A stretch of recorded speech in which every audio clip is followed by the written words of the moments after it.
மகா, பாத்தீங்களா?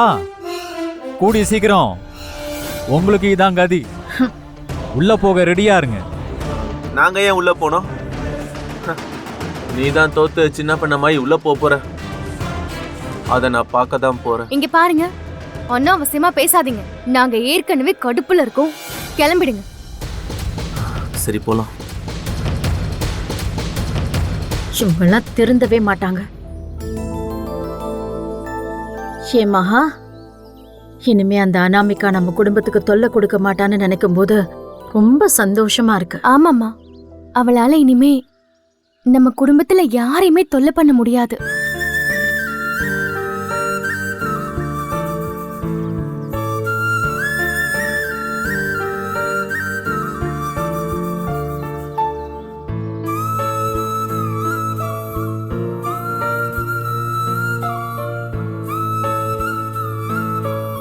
நீங்க பேசினதெல்லாம் நானும் கேட்டேன். ஆனா இப்ப வரைக்கும் உங்களுக்கும் பிரபாவுக்கும் நடுவுல இருக்கிற திரை இன்னும் திறக்கவே இல்லையே.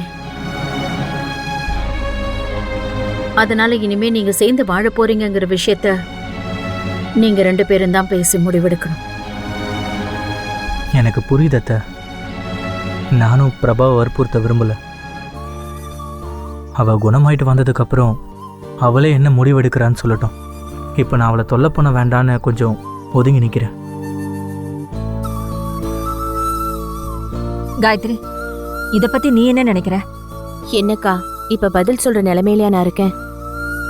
நானே அனாமிகா பண்ண காரியத்தை பார்த்து நான் ரொம்ப நொந்து போயிருக்கேன். இப்ப போய் நான் இத பத்தி எப்படி சொல்றது? சரிங்க மாப்பிள்ள, ஐஸ்வர்யா அங்க தனியா இருப்பா. நான் கிளம்புறேன். ஆமாம்மா, நீ வந்து ரொம்ப நேரம் ஆச்சு. நீ கிளம்பு, சீக்கிரம் போ. சரி.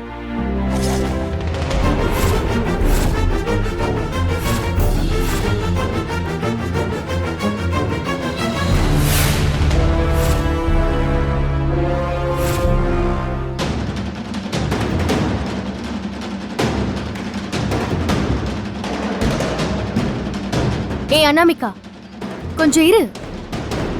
நீ இவ்ளோ நாள் பண்ண தப்புக்கெல்லாம் ஆண்டவனா பார்த்து உனக்கு தண்டனை கொடுத்திருக்காரு.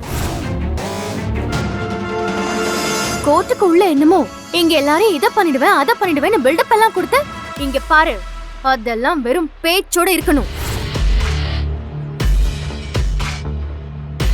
மறுபடியும் என்னையோ என் குடும்பத்துல இருக்கிறவங்களையோ நீ சீண்டணும்னு நினைச்ச, உள்ள ஜட்ஜ் உனக்கு எழுதின தண்டனைய நான் மரண தண்டனையா மாத்தி எழுத வேண்டியது இருக்கும்.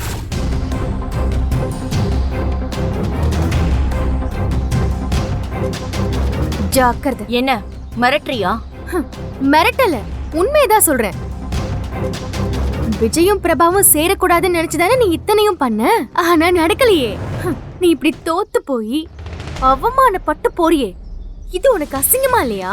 நீ பண்ணதெல்லாம் பார்த்து பிரபா விஜய் மேல கோபப்பட்டப்பெல்லாம் ஐயோ கடவுள் இவங்களை எப்படியாவது சேர்த்து வைக்க மாட்டாரான்னு நினைச்சேன். ஆனா இப்படி நீயே அவங்கள சேர்த்து வைப்பேன்னு நான் நினைச்சு கூட பார்க்கல.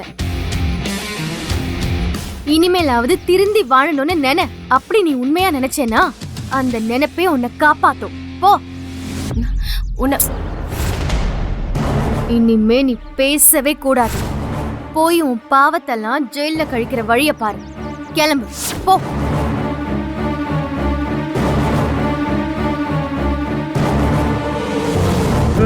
வாங்க.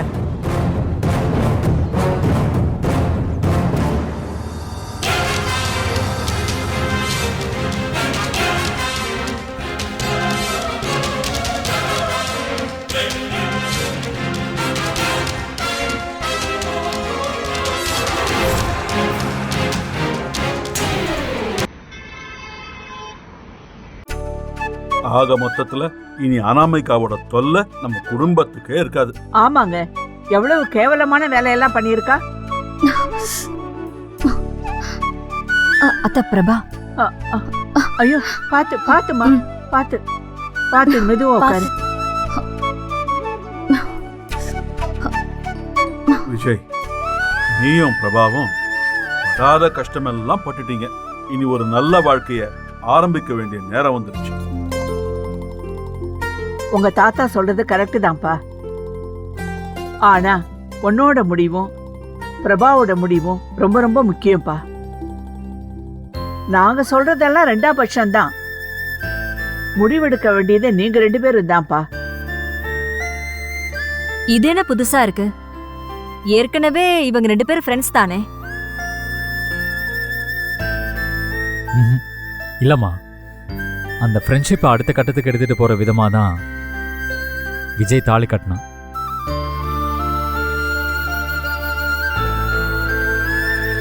ஆனாலும் அதுக்கப்புறம் அனாமிகா ஏற்படுத்தின குழப்பங்கள் இன்னும் இவங்களை விட்டு மறையவே இல்லை. இவங்க 2 பேருக்கும் கொஞ்சம் டைம் கொடுத்து தான் ஆகணும். காயத்ரி, ஒரு விஷயம் ஞாபகத்துல வச்சுக்கோ. உன் மனசுக்குள்ள என்ன விருப்பம், நீ பர்சனலா என்ன ஃபீல் பண்றேன்னு எனக்கு தெரியாது. காயத்ரி, விஜய் வாழ்க்கை இனிமே நல்லா இருக்கணும்னு நினைச்சு நீ மனசார முடிவெடுக்கணும். நீ என்ன முடிவெடுத்தாலும் எங்க எல்லாருக்கும் சம்மதம் தான். விஜய், இது உன்னோட வாழ்க்கை. நீ ஒரு நல்ல முடிவை எடு. நீ என்ன முடிவெடுத்தாலும் எனக்கு சம்மதம்தான். பிரபா வாழ்க்கை வீணாயிடக்கூடாதுன்னு நான் மனசார நினைச்சேன். அதனால தான் கல்யாணத்தில் ஒரு பிரச்சனை வந்தப்ப நான் எதை பற்றியுமே யோசிக்காம அவ கழுத்தில் நான் தாலியை கட்டினேன். அப்போ கூட என் மனசுக்குள்ள எனக்கு டிவோர்ஸ் ஆயிடுச்சு. அப்புறம் இந்த கல்யாணத்தில் என்ன சிக்கல் வந்துட போகுதுன்னு நினச்சேன். பிரபாவோட வாழ்க்கை வீணாயிடக்கூடாதுன்னு நினச்சி அவ கழுத்தில் நான் கட்டின தாலியால் அவ வாழ்க்கை மொத்தமும் வீணாயிடுச்சுன்னு அதுக்கப்புறம் தான் எனக்கு புரிய வந்துச்சு. எல்லாரும் என்னை மன்னிச்சிருங்க.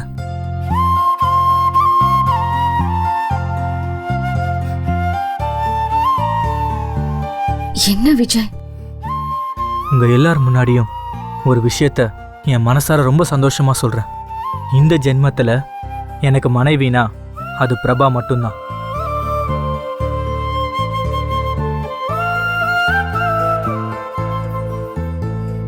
ஆனா அவ மனசுல என்ன இருக்குன்னு இந்த நிமிஷம் வரைக்கும் எனக்கு தெரியாது. இப்ப கூட அவ என்னை முழுக்க முழுக்க ஒரு ஃப்ரெண்டா தான் ட்ரீட் பண்ணிட்டு இருக்கா. என்னோட காதலை பிரபா ஏத்துக்குவாளா இல்லையான்னு எனக்கு தெரியல.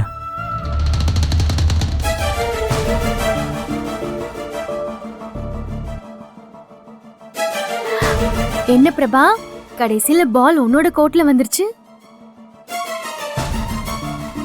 பிரபா, எல்லாரும் உன்னோட முடிவுக்காக காத்துட்டு இருக்கோம். நீ என்னமா சொல்ற?